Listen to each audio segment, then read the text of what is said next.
तो ट्यूटोरियल के दूसरे भाग में मैं चाहता हूं कि एनिमेशन को कुछ पूरे चक्रों के लिए वास्तविक गति पर चलने दूं, और फिर हम क्या करेंगे कि इसे धीमा कर देंगे और हम चीजों को फ्रेम दर फ्रेम चला सकते हैं। अगर हम चाहें तो हम फ्रेम दर फ्रेम आगे बढ़ सकते हैं और हम फ्रेम्स को पीछे भी ले जा सकते हैं ताकि हम वास्तव में समझ सकें कि इन घटकों के साथ क्या हो रहा है। तो यहां मैं इसे चलने दूंगा। आप देखेंगे कि सिलेंडर आगे बढ़ेगा और पीछे जाएगा और फिर से आगे बढ़ेगा और फिर पीछे जाएगा।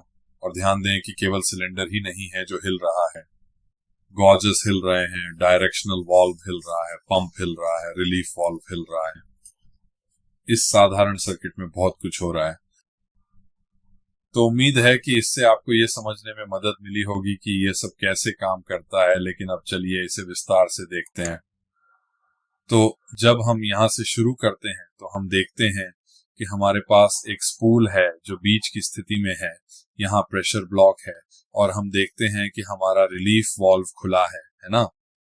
यहाँ हमारा रिलीफ वाल्व पॉपेट लैंड से हट गया है, जिससे 1 से 2 तक प्रवाह का रास्ता खुल गया है। तो अब मैं इसे आगे बढ़ाने जा रहा हूं और वहां उस बिंदु पर ये स्पूल बाईं ओर शिफ्ट हो गया और तभी चीजें दिलचस्प होने लगती हैं। तो अब आपके पास पंप के लिए तेल भेजने का एक वैकल्पिक प्रवाह मार्ग है। सिर्फ रिलीफ वाल्व से होकर जाने के बजाय अब यह हमारे डायरेक्शनल वाल्व स्पूल के पार इस खाली जगह को भरने जा रहा है और प्रवाह शुरू होने वाला है डायरेक्शनल वाल्व के ए पोर्ट से बाहर सिलेंडर के पिस्टन एंड में। तो अब मैं इसे फिर से आगे बढ़ाऊंगा और आप देखेंगे इस बिंदु पर पिछले 2 फ्रेम्स के बीच रिलीफ वाल्व बंद हो गया। तो अब यहां दबाव, ये आसान है, द्रव सबसे कम प्रतिरोध वाले मार्ग को अपनाता है, जो इस मामले में सिलेंडर के पिस्टन एंड में जाता है। तो इस बिंदु पर हमें क्या देखना चाहिए? देखिए, एक तो लाल रंग उच्च दबाव को दर्शाता है, नीला रंग कम दबाव को दर्शाता है और इनके बीच के विभिन्न रंग मध्यवर्ती दबावों को दर्शाते हैं। लेकिन इस बिंदु पर यह सिलेंडर यहां विस्तार करना शुरू कर देगा क्योंकि हमारे पास पिस्टन एंड में दबाव जा रहा है।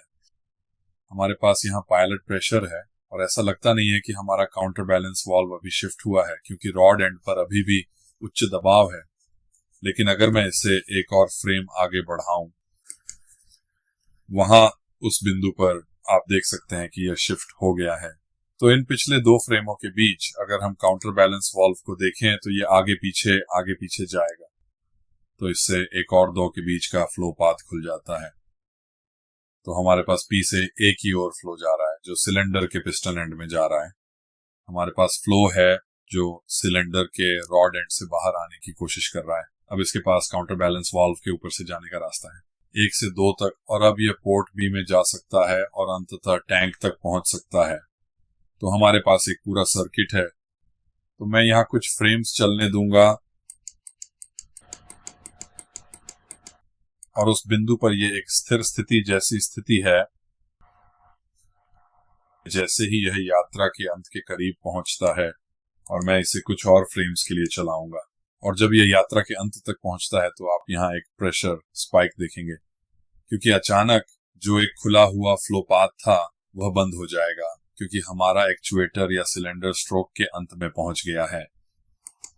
तो ठीक वहीं आपने देखा कि गेज ऊपर की ओर चला गया। तो उस बिंदु पर क्या हो रहा है, हमारे पास अभी भी हमारा डायरेक्शनल है, वाल्व शिफ्ट हो गया है। तो पी यहाँ ए से जुड़ा है और हमारे काउंटर बैलेंस वाल्व पर अभी भी पायलट प्रेशर है, तो वह फिलहाल के लिए अभी भी खुला है। अब उन पिछले 2 फ्रेम्स के बीच एक और दिलचस्प बात यह है कि हम देखते हैं कि हमारा रिलीफ वाल्व फिर से खुल गया है। तो मैं एक फ्रेम पीछे जाऊंगा और आप देखेंगे कि रिलीफ वाल्व बंद था जब सब कुछ सामान्य रूप से चल रहा था, और फिर मैंने इसे आगे बढ़ाया तो ये फिर से खुल गया। तो मैं फिर से पीछे जाऊंगा और आगे बढ़ाऊंगा, पीछे और आगे, ताकि आप देख सकें कि रिलीफ वाल्व कैसे खुल रहा है। क्योंकि अब अचानक इस पंप के पास खुद को राहत देने का एकमात्र तरीका है कि यह अपने दबाव को इस रिलीफ वाल्व की सेटिंग तक बढ़ा दे और टैंक की ओर जाए।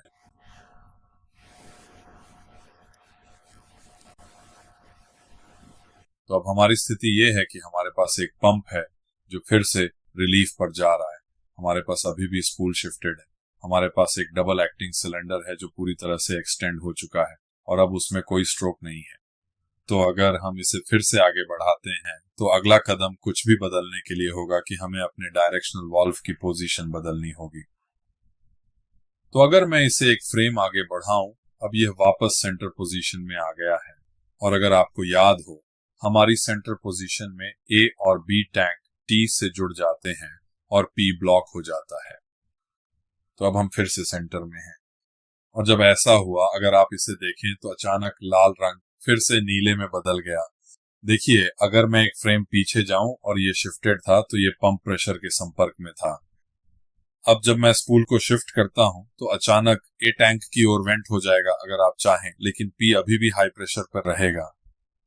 तो इस बिंदु पर भले ही हमने अपना स्पूल वापस सेंटर में शिफ्ट कर दिया है, फिर भी हमारी सारी पंप फ्लो रिलीफ वाल्व से होकर जाएगी, क्योंकि इस पंप फ्लो के जाने के लिए और कोई रास्ता नहीं है। ठीक है, तो अगला फ्रेम असल में स्पूल को दूसरी दिशा में शिफ्ट करना है।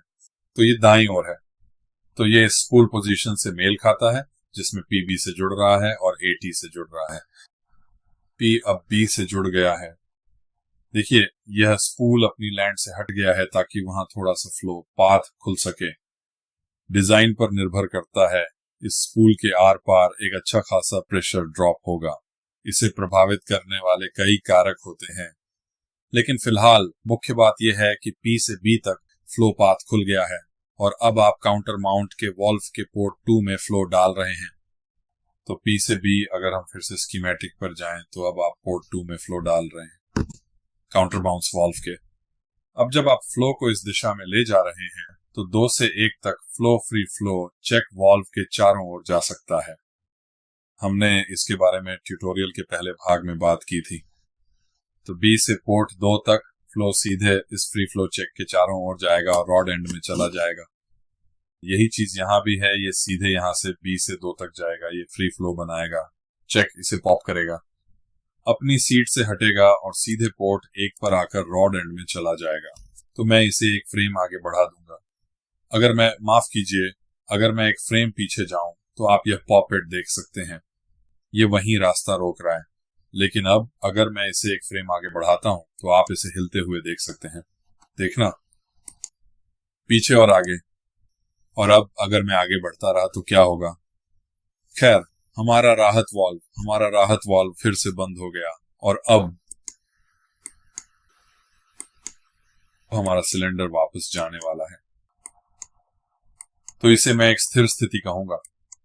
मैं इसे फ्रेम दर फ्रेम आगे बढ़ा रहा हूं, लेकिन हमारे काउंटर बैलेंस वाल्व में 2 से 1 तक का फ्लो पाथ उस चेक के जरिए खुला है और सिलेंडर के पिस्टन सिरे में तेल के लिए एक आसान रास्ता है। टैंक की ओर वापस एक क्षेत्र है जिसमें मैं कोई भ्रम नहीं चाहता। ऐसा लगता है कि यहाँ ये रास्ता नीला और लाल आपस में मिलते हैं, लेकिन वे नहीं मिलते। आपको कल्पना करनी होगी कि ये 2 अलग अलग ड्रिल पथ हैं और एक दूसरे को नहीं काटते। तो यहाँ लाल पी नीले टैंक फ्लो के साथ नहीं मिलता। तो अगर मैं आगे बढ़ता रहूं तो ये हमें एनिमेशन की शुरुआत में वापस ले जाता है, जहां हमने स्पूल न्यूट्रल से शुरू किया था। तो मुझे उम्मीद है कि ये शैक्षिक रहा होगा। मुझे उम्मीद है कि यह समझ में आया होगा और इससे आपको योजनाबद्ध चित्रणों को वास्तविक दुनिया के घटकों से बेहतर जोड़ने में मदद मिलेगी। ये कुछ हद तक सरलित घटक हैं, लेकिन ये वास्तव में आपको ये समझने में मदद करते हैं कि ये वाल्व और सिलेंडर असल दुनिया में कैसे चलते हैं। तो देखने के लिए धन्यवाद।